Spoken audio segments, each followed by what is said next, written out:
Hello, this is Reverend Don Lewis coming to you from the beautiful metaverse, and more specifically from beautiful Danville, Illinois, homeland of the Corellian tradition. And this is Midday with Reverend Don. Welcome. And as you know, if you follow Midday with Reverend Don, you can type your questions or comments into most platforms that you might happen to be watching on, and they will show up here in my chat room. It's not true for quite all of the platforms, but most of them. So if you want to talk directly, you can type your question or comment, and it will show up here in my chat room. The chat room is on the screen because I don't have a guest today, and we can all share the chat room together. And I hope you're having a lovely day. Here in central Illinois, it's quite cold today. We had a nice little period of warm weather there for a while, and we've gone back to winter, but it's only the middle of February. That's to be expected. And it's not as bad as it might be. We're moving forward. Um, we I'll be announcing the next Reverend Don's Metaphysical and Magic auction later in the program. Hello to Reverend Mary in the chat room. It's good to see you, Mary. And yeah, things are moving forward. Today, my chosen subject is spell work. And I came to this subject through a couple of things. Often, on hello to Magical Mermaid. It's good to see you, Magical Mermaid. Magical Mermaid says, I hope you're having a lovely day. Well, yes, I am. And hello to Black Crystal in the chat room. It's good to see you, Black Crystal. And it's always a better day when I get to say hello to all of our people like this. I love that. Sometimes I will get my subject by looking through the news and seeing what recommends itself to me. I've been working on various projects recently that have touched on spell work, and so I thought that would be a good subject for today. And a spell, like a lot of things in magic, is a very broad term. I believe the origin of the word is the Germanic term spiel, which is to speak. And that in its simplest form, it's a spoken charm. The origin of the word charm is Latin and means exactly the same thing, a chant or a spoken charm to bring things about. But that in everyday practice, that's not even the most common form that spells will take. I've heard spells described as prayers with props, because very often they use external elements. And the idea is that you use these external elements and their inherent metaphysical qualities to direct the energy to where you want it to go, to help you to manifest and focus your energy toward your desired outcome. For example, if you wanted to do a prosperity spell, you might use a stone like malachite, whose properties include growth and prosperity, or green aventurine for the same reason, or goldstone for the same reason, all good stones dealing with prosperity and abundance. And you might use, for example, the color green in perhaps a written component or a candle, a green candle, to further align that energy. And you'd bring these different elements together as you focus your will on manifesting the desired outcome. Now, the important thing to say here, and I guess we'll be saying it right off the top, is that it's the focusing of the raising of the energy and the focusing of the will that is important here, not anything else. The other things are to help. Magical Mermaid says, I believe people can create or cast a spell without knowing it. And yeah, I say that all the time. I totally agree with that, Magical Mermaid. I believe that we all do magic in every moment that we're alive, mostly without knowing it. And that includes spells, manifestations, whatever you want to call them. The problem is, when we do this unconsciously, which we all do, we do not have the benefit of being able to analyze it, being able to look at our motivations, being able to make sure that we have no crossed wires, being able to really consider the outcomes. And that can cause a lot of problems. When we learn to practice magic consciously, we can take all of these things in. And going back to the idea of doing um, a spell can be completely internal, as far as I'm concerned. It can be as simple as gathering and focusing your will in a particular direction, and that can come under the heading of the term spell, even though not everyone would put it there. But to all intents and purposes, it is. You gather the energy, you raise the energy, you focus the energy, you send it out to do what you want it to do. This is the basic nature of a spell. And hello to Vivian P., who comes to us from freezing Missouri. I sympathize, Vivian, because Illinois is kind of in the same place. Um, when we do a spell, this is the gist of what we're doing. Everything else, the candles, if we're using them, the incense, if we're using that, the stones, the chanting or recitation of a spell or what have you, these are all to help us direct that energy and to help us to raise that energy. Now, certain things have their own energy. Stones have their own energy. When you use them in spell work, you are attuning to and drawing upon their natural energy to help your energy to go in the direction you're trying to send it.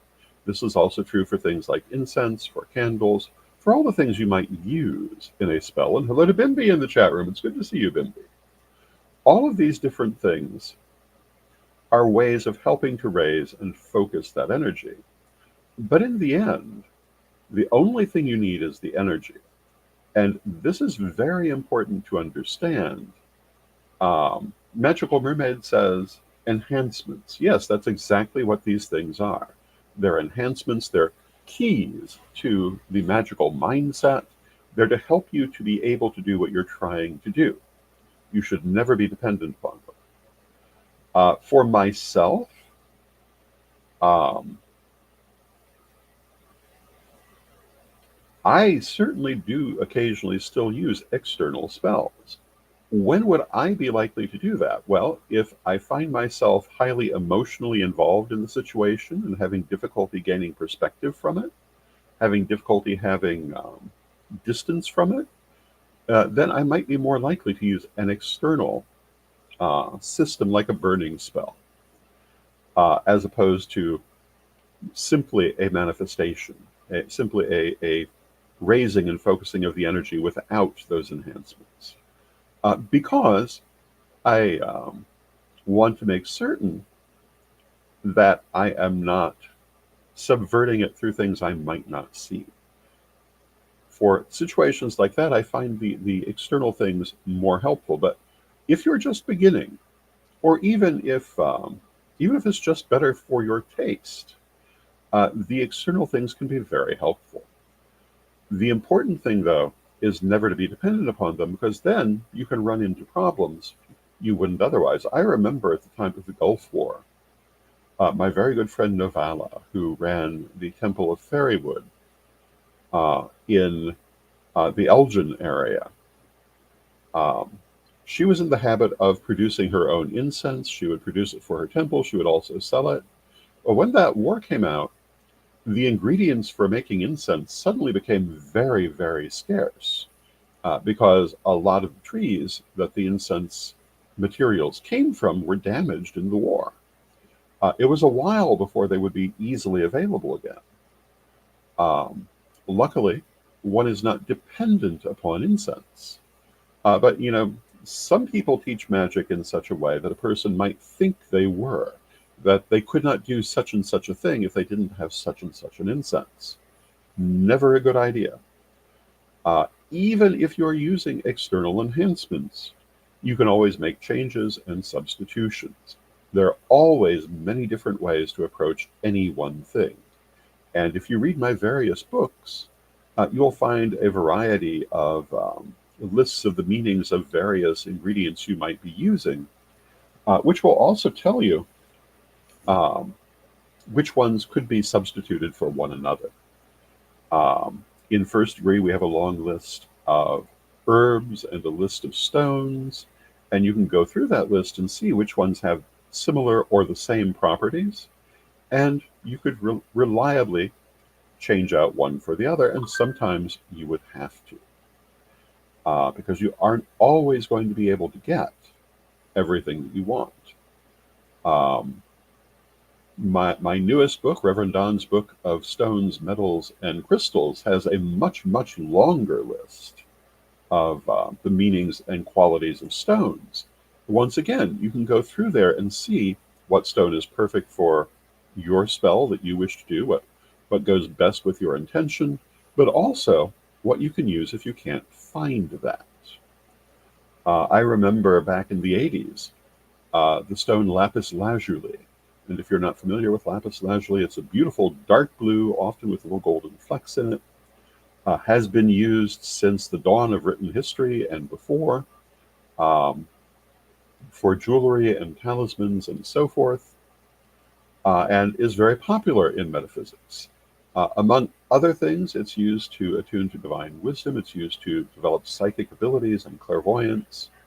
But in the 80s, it became very rare. It found itself on the endangered stones list. If you don't know that there's an endangered stones list, there is one.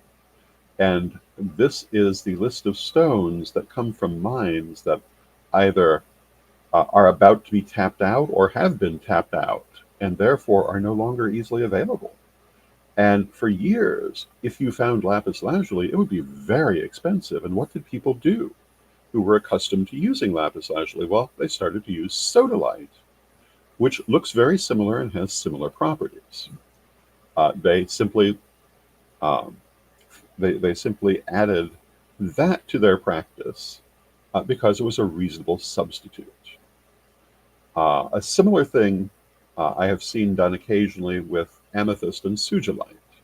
Now, what happened with lapis lazuli, because you can find it quite easily today, is that they found a new mine, a new vein of lapis lazuli that made it common again. That does not always happen. Try to find an alexandrite today and see what that will cost you, because it was found in only one place and they mined the whole thing out. So today, alexandrite is quite expensive. Unique One says, good afternoon. Hello, Unique One. It's good to see you. Vivian P says, I try and use any natural items I can find before I buy anything. Sticks, rocks, river water, animal bones, feathers on the ground, etc., etc. And that's a wonderful practice.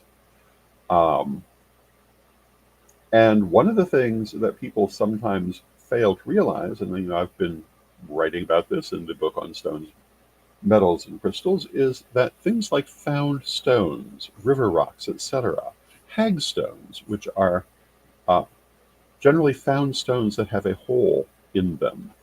Um, these things are very magical and very good to use. If you want to have a magic wand, a stick you find can be the best way to acquire one. Uh, Abby Willowroot, very good friend, wonderful person, now among the ancestors. She did the Goddess 2000 project. And she also had Willowroot's Real Magic Wands, which is still in business, I believe, which created these most beautiful magic wands um, in silver tone metal and sometimes actually in silver. Beautiful designs, some of them set with semi-precious stones. You could not ask for a more beautiful, elaborate wand. When I went to interview her at her office in San Francisco, which was totally different from what I expected. If you ever met Abby Willowroot, she was a lovely person, but she had a very, very husky voice and a very no-nonsense presence. Um, and I'm not sure what I expected her office to be like, but what it was like, it was entirely painted in sky blue with clouds, and there were dolls everywhere. It was very, very feminine, um, which was totally unexpected and delightful. And I think at Corellian.com there's still some photos of this under Witches Across America from 2004, under Adventures. But yeah, that was lovely. But the other thing, she showed me her personal wand. And the woman who made all these wonderful art wands had a long stick for her personal wand that she had found one day and realized it was magical and brought it home and made it her wand. So when we talk about these things, you don't have to go out and buy things. You don't really have to have things at all, but they can help you to attune. They can help you to get into the right mindset. They can help you to focus your energy, but they don't have to be expensive, or they can be. There is a world of possibilities in every direction because everything can be magical. Um, Again, Abby's found stick wand was highly magical. You could see it when she was holding it. But her beautiful art wands were also highly magical. Um, Rihanna Marie, another Corellian high priestess, used to make wands that we used to carry through witch school. These were sticks that came from a particular area. A lot of them came from under the hill. And she would augment them with tiny tumbled stones, large crystals, and various other decorative items. But in the end, they were very simple and largely simply decorated sticks, but very effective as wands. So when we talk about using these external things, you can invest a lot of money in it if you want, but you don't have to. I always say magic is only meaningful if you can access it when your car is speeding off the road during the ice storm. Um, a thought of particular relevance in the current weather, but truthfully, if you can't use it when you need it, it's not much good to you. But the truth is, you can always use it because it doesn't need any of these external things. And, yeah, I suppose it's nice to perfectly attune your workings to the astrological weather, um, what planet is aligned with what, and take all of that into account. But you can't always do that because what you want to do maybe can't wait for that perfect moment, and you can't let yourself be bound by that.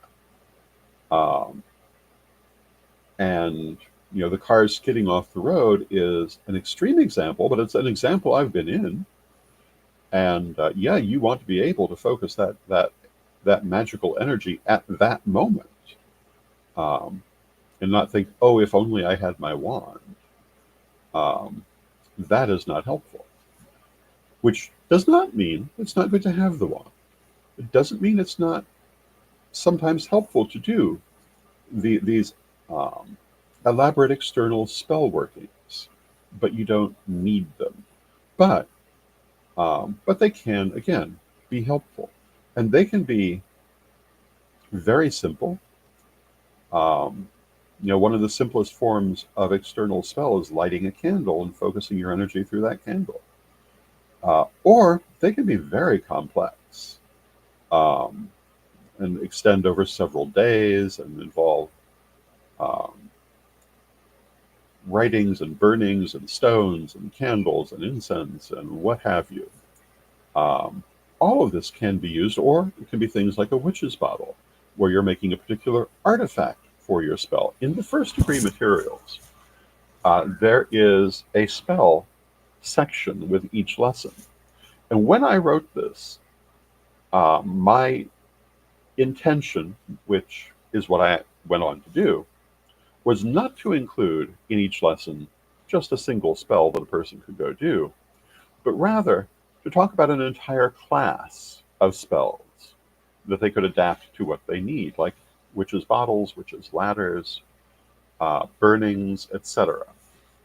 And if you study that course, you'll learn all kinds of different things about spell work. The most important thing is that there is no one thing it needs except the energy and the focus. There is no one way to do it. And there are people who there are people well, let me put it this way. Spell work is like cooking. There are people who follow the recipe book and cannot depart from it. And then there are people who know how to cook and they can use whatever is present because they know what it's going to do and they know how to combine it, and they can experiment to their heart's content and come out with something wonderful without ever having looked at a recipe per se, because they know the principles. And that's what you want to understand in any aspect of magic. I've met people who get very upset that they can never find advanced magical materials, but you talk to them and find out that what they mean by advanced magical materials is basically just a larger spell book, where advanced magical materials is really about understanding the principles that go into it and how to apply them. And that material is easily available if you look for it. But it's not necessarily going to take you by the hand. It is more about understanding it. It's not going to be mix this with that and set it out under the moonlight or what have you. It's going to be, this has these qualities, this has these qualities. If you put them together, it will have this effect. That's what you really want to understand. Someone else's spell recipes are fine. I've been known to use that sort of thing. There's certainly some that are very famous, and there's some that you can't really escape from. If you're going to do a burning, at a certain point, all burnings are one recipe. But you cannot be dependent on the cookbook if you really want to know how to cook. Vivian says, great analogy. Thank you, Vivian. I'm going to use it when explaining spells to my kids. They're slowly grasping the concept. That's wonderful. Thank you, Vivian. Yeah, one of the things about cooking is that there will be times for many people when you'll find that you do not have a full cabinet. You have a few things that might not be part of anyone's existing recipe. But if you put them together carefully, you'll come up with something good, even when the cupboard is bare. Magic is the same way. Spells are the same way. That beautiful, huge spell book may have all these wonderful combinations that require this herb and that oil and that candle, but you may not have those. Does that mean you can't do anything? Absolutely not. Even if you have nothing at all. It's about raising and focusing the energy. And if you are wanting to use external things, it doesn't have to be what someone else says. It just has to go with the energy that you're trying to raise and direct. One of the comments that I sometimes remark on, some time ago I ran into a screed from someone who was horribly offended that someone had said a white candle was suitable for all purposes, and that you must have the candle that goes with your intention, or nothing will work. And I've pointed out ever since I heard that, historically speaking, colored candles were never available. They're a modern thing.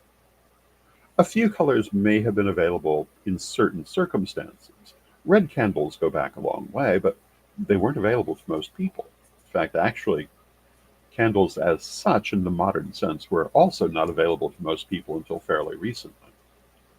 Candle magic is not exactly the most ancient magical art, because candles are not what most people were using. They first really start to become a thing in the late Roman Empire. They were a thing among the upper classes. Colored candles like we have now are very modern. So if you want to talk about people doing candle magic from the era when it became a common thing that a person can do, of course they were using white for everything. They're actually using off-white. They were using the natural color, because that's how candles were available. You did not go out and get a purple candle. They weren't there to be had. So of course you could use a white candle for everything. And this is true of so many other things. And looking at that long list of stones and crystals, most people would never have had access to most of those stones to do magic with.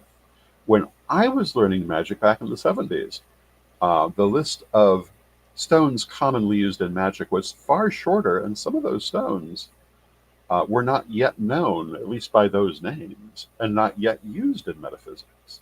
It keeps expanding and growing.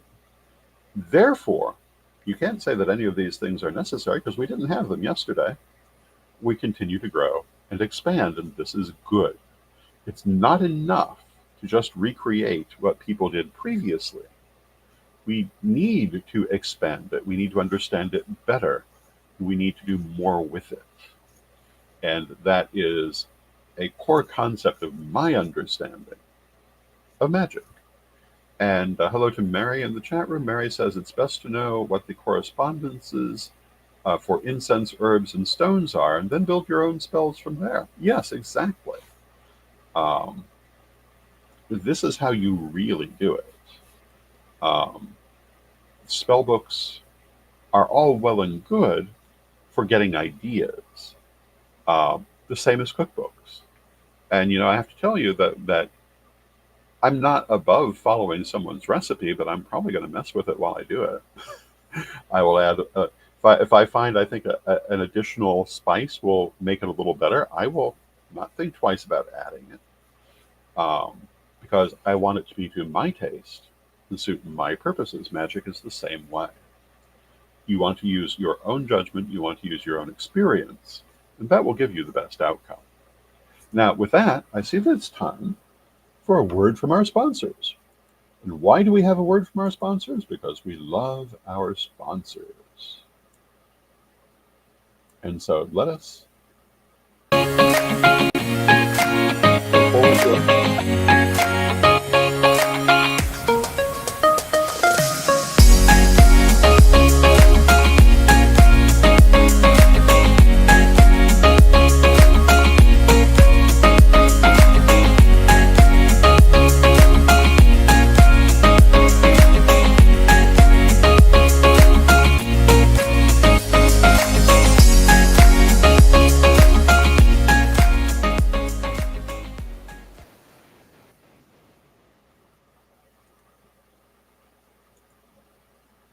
ready to unlock the secrets of the universe?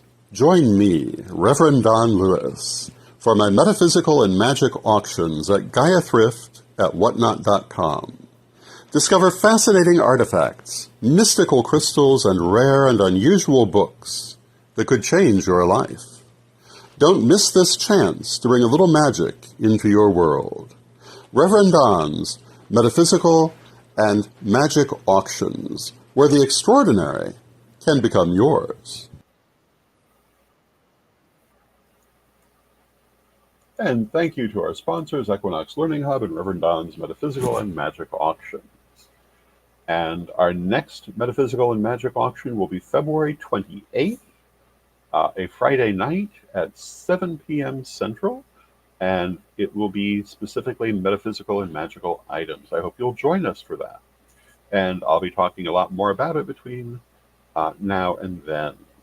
And I hope that you've enjoyed today's subject. And I really cannot put too much stress on the importance of not being dependent on any external thing in magic, or largely any circumstance you can avoid it, but rather using what is available to benefit you as you can. I think this is part and parcel of truly understanding what you're doing, because what will be available at any given moment may not necessarily be what you first think you need, but you cannot stop the things that you need to do simply because what you think you need is not there, and you'll find other things equally helpful. And in the end, it's all a matter of focusing that energy. So thank you for joining me, and let us close with our prayer as we do every day. Divine Mother Goddess, Divine Father God, beloved ancestors, we thank you with great love for all that you do for us in our lives, and we rejoice in this walk we walk together. We ask you to be with us and to guide us as we go forward, and help us to take advantage of the things around us in the most practical and useful ways, and to always remember that in the end, we have all that we need to accomplish the magical things we want to do with our own energy. Beloved Mother Goddess, beloved Father God, beloved ancestors, we thank you with great love and thanks, and knowing you are always with us, From respect, we thank you for your presence, and may you be blessed now and always. I thank you for your presence. May you be blessed now and always, and I will see you tomorrow.